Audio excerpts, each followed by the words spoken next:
আসসালামু আলাইকুম সকলকে। আজকের আরবি ভাষা শেখার ভিডিওটি অত্যন্ত গুরুত্বপূর্ণ।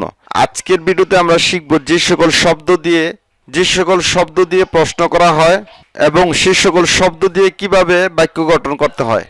এশ বা মা, ওয়েন বা আইনা, মিন বা মিনু বা মান, এই সকল শব্দের অর্থ জানবো এবং এই সকল শব্দ দিয়ে কিভাবে বাক্য গঠন করতে হয় তা শিখব। আজকের ভিডিওটি আপনারা টেনে টেনে বা স্কিপ করে না দেখে শেষ পর্যন্ত সাথেই থাকবেন। প্রথমটি হচ্ছে এশ মানে হচ্ছে কি, আবার বিশুদ্ধ আরবিকে বলে মা মানে হচ্ছে কি। তা আমরা শিখলাম এশ মানে হচ্ছে কি, মা মানে হচ্ছে কি। তাহলে প্রথমে আমরা এশ দ্বারা বাক্য গঠন করা শিখব। এশ ইসমাক অর্থ হচ্ছে আপনার নাম কি। কারো নাম জিজ্ঞেস করতে আমরা বলবো এশ ইসমাক, আপনার নাম কি। এশ মানে হচ্ছে কি, ইসমাক মানে হচ্ছে আপনার নাম। তা আমরা বিশুদ্ধ আরবিতে শিখেছিলাম মা মানে হচ্ছে কি। তো মা দিয়ে একটি বাক্য গঠন করা যাক। কারণ নাম জিজ্ঞেস করতে আপনারা এইভাবেও বলতে পারবেন মা ইসমুক, আপনার নাম কি। মা মানে হচ্ছে কি, ইসমুক আপনার নাম। এস এবং মা দিয়ে আরও বাক্য গঠন করা যাক। আপনার জাতীয়তা কি।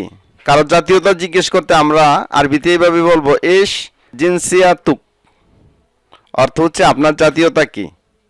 আমরা এভাবে বলতে পারবো মা জিনসিয়াতুক, আপনার জাতীয়তা কি। জিনসিয়া মানে হচ্ছে জাতীয়তা। এস দিয়ে আরও কিছু বাক্য গঠন করব। এস হাদা, এটা কি বা ইহা কি। এস মানে হচ্ছে কি, হাদা মানে হচ্ছে এটা বা ইহা। বিশুদ্ধ আরবিতে আমরা বলবো মা হাজা, এটা কি। মা হাজা, এটা কি।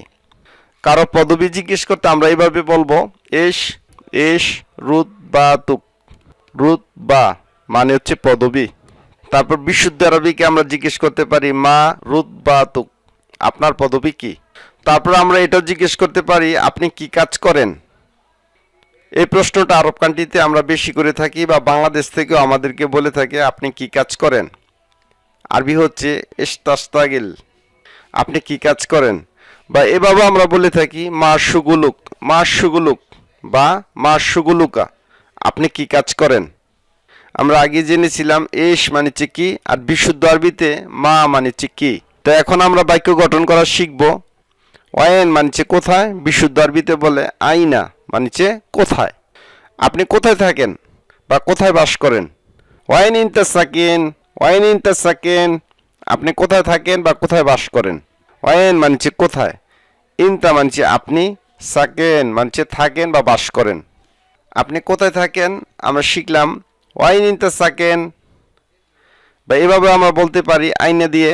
আইনা মানছে কোথায় বিশুদ্ধ আরবিতে, আইনা তাসকুন আন্তা, আইনা তাসকুন আন্তা, আপনি কোথায় থাকেন। ওয়াইন মানছে কোথায়, ইনতা মানছে আপনি, সাকেন মানছে থাকেন।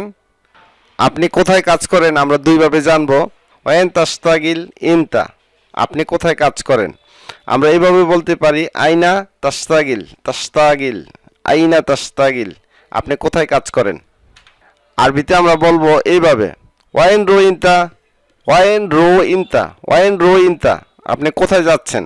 বা বিশুদ্ধ আরবিতে আমরা এইভাবে বলতে পারি আইনা তাজ হাবু, আইনা তাজ হাবু, আপনি কোথায় যাচ্ছেন।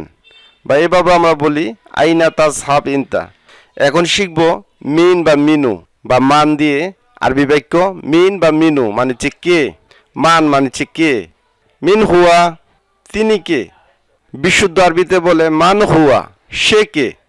তো মিন বা মান দিয়ে আরো বাক্য গঠন করা যাক। আপনার সাথে কে আছে। মান মাক, বা বলতে পারেন মিন মাক, আপনার সাথে কে আছে। মান বা মিন মানে হচ্ছে কে, মাক মানে আপনার সাথে। তো এখন কিছু গুরুত্বপূর্ণ আরবি শব্দ তো জানবো। প্রথমটি হচ্ছে গিদ্দাম মানে সামনে, অরা, অরা পিছনে, ইয়ামিন ডানে, ইয়াসার বামে, ফোক উপরে, তাহাত নিচে, মিন মানে থেকে, ইলা মানে দিকে, ফি মানে মধ্যে বা আছে, ফিল ওয়াসাত মধ্যখানে বা মাঝখানে। কেউ যদি আমাদেরকে প্রশ্ন করে মা জিনসিয়াতুক, আপনার জাতীয়তা কি, তাহলে যদি আমি বাংলাদেশি হয়ে থাকি বা আপনারা বাংলাদেশি হয়ে থাকেন তাহলে বলবেন আনা বাংলাদেশিউন, আমি বাংলাদেশি। মা মেখনাতুক, আপনার পেশা কি? যদি আপনি ছাত্র হন তাহলে বলবেন আনা, আনা তিলমিউজুন, তিলমিজুন, আনা তিলমিউজুন, আনা তিলমিজুন, আমি ছাত্র। যদি ব্যবসায়ী হন তাহলে বলবেন আনা তাজির, আমি ব্যবসায়ী, বা বলবেন আনা তাজিরুন, আনা তাজিরুন, আমি ব্যবসায়ী। সম্মানিত আরবকান্ডি দর্শকবিন্দু, আজকে আমরা শিখলাম এশ বা মা দিয়ে এশ, মা, ওয়েন, আইনা, মিন, মিনু বা মান এই সকল দিয়ে বাক্য গঠন করার শিক্ষা। তো ভিডিওটি ভালো লাগলে অবশ্যই একটি লাইক দিবেন, যারা নতুন আছে তাদের মাঝে ভিডিওটি শেয়ার করে দিবেন যাতে করে তারাও আরবি ভাষা শিখতে পারে। তো পরবর্তী ভিডিও দেখার আমন্ত্রণ জানিয়ে আজকের মতো বিদায় নিচ্ছি। আসসালামু আলাইকুম।